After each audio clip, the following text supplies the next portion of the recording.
The biggest problem that we face, there are many problems, obviously. The economy is a big one.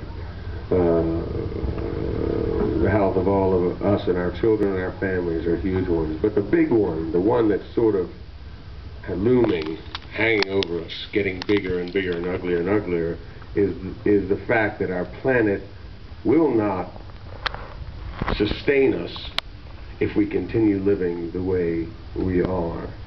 Because it cannot. And always, people say we must save the planet. The planet, in my opinion, will be fine. What we want to do is work with the planet so we can make it too.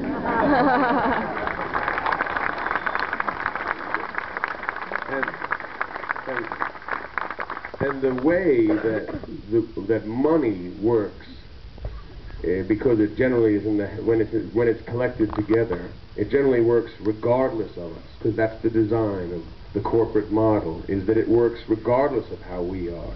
If someone does something wrong, they just get replaced.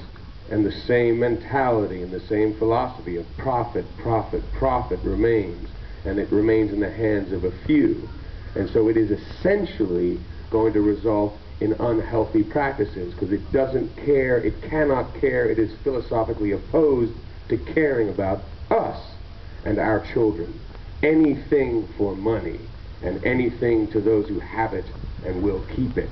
It's just the way it goes. So we can't blame the people, but blame the model, and it's failing.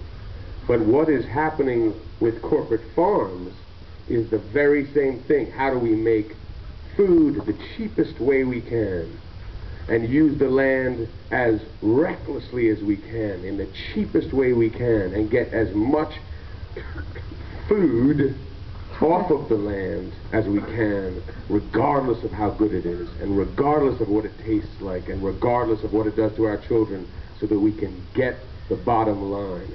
And the difference between that mentality and someone who wakes up before the sun comes up and works the land and cares for it so that the land will care for them, with their children eating that food in the morning and at lunch and in the evening, and taking care of their neighbors with that food, and trying to make a living off the land in the most honest way, is that those people want to save the planet just because that's the nature of what they do. And the factory farm wants to destroy it because that's the nature of what it does. And that's the difference. The family farmers, the small farmers, will save the planet.